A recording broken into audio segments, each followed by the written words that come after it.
So for you, the young man on self-improvement, you've probably felt the same way as me, where you feel like there's been something missing. Like, I'm doing these things that every YouTuber spoke about, this testosterone, every article online, every little doctor who's mentioned testosterone. I'm doing all of them. They're all saying sleep and, oh yeah, exercise.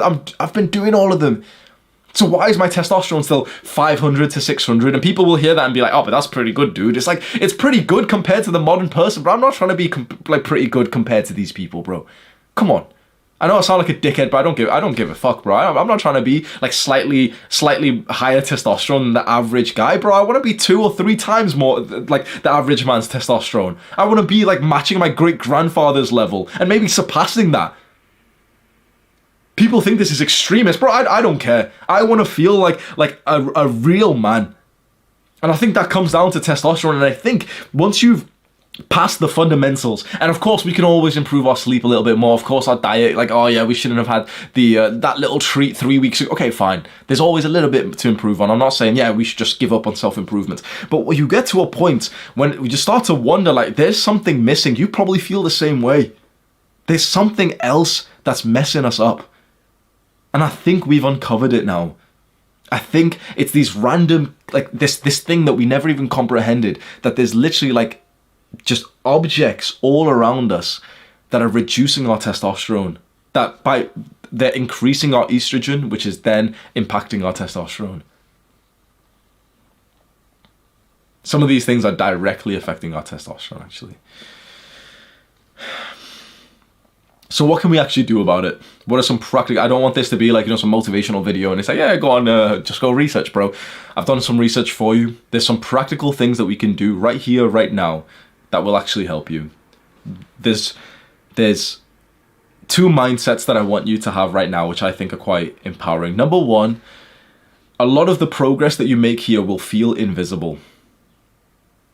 Okay, a lot of the progress that you're going to make here with some of the things I'm going to recommend will feel invisible. Like, you won't really feel that much of a difference to begin with, because we've been infected for literally decades. Remember, like, I've been drinking milk. Like, I was 5 years old being handed milk by some ignorant, uneducated teacher who thought it was healthy because she believed the media. She believed big milk when they told everyone that milk is healthy for our bones and it's full of estrogen. We've been like literally poisoned from birth. No, we've been not even from birth, bro. We like literally from birth. Okay, fine. Like, whatever. Like, this hasn't been from birth. This has been from your parents' birth. We were poisoned before our life even began. When we were literally just sperm inside of our dad, he was poisoned.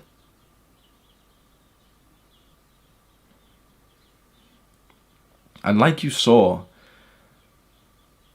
I don't think anything I've told you in this video is like crazy or toxic or anything, but I'm sure there's going to be some people, yeah, right, dude, you're always the soft guys who will always react to videos like this and be like, oh, he's being over dramatic, bro. I think the over dramatic bit is going to start now, and I still don't think what I'm about to say is that over dramatic, but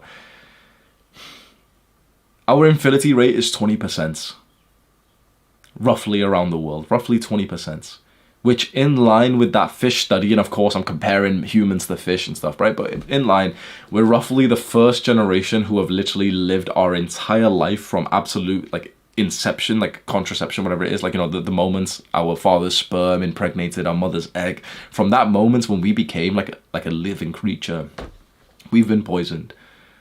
We're the first generation.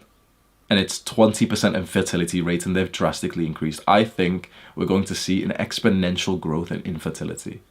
I think we're going to see such a growth of infertility caused by estrogenics, especially caused by plastics, that this will be one of the most common talked about things by doctors, by governments in the next few years. We first thought that we needed to get rid of plastics because of the environment, because of climate change. Now we're going to realize the human race might literally be on track to becoming extinct. We genuinely are on track to becoming extinct.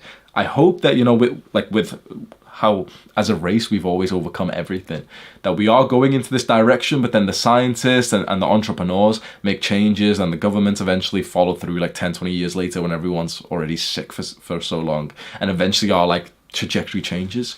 But if nothing changes, this will genuinely end the human race.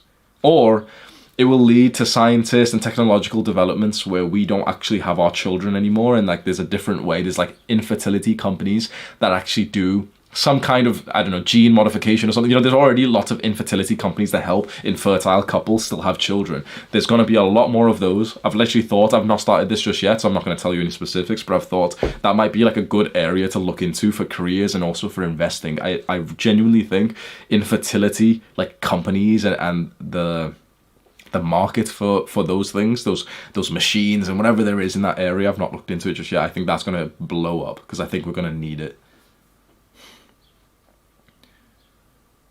A simple mindset that you can carry with you, which I could eventually be proven wrong, but it seems to me to be the case, to literally just think plastics equal bad. Plastics are bad. Just that simple. I think you're safer doing that, thinking, okay, I don't want to touch any plastics, I don't want any plastics around me, than you are thinking, oh, let me see, like, is this plastic, oh, it's BPA free, whoo, and then we don't know if it's got this, like, you know, this bottle, this supplement bottle next to me, it might have some extra chemical ingredient that we don't know, but it's told us BPA free, and we think that's fine. Where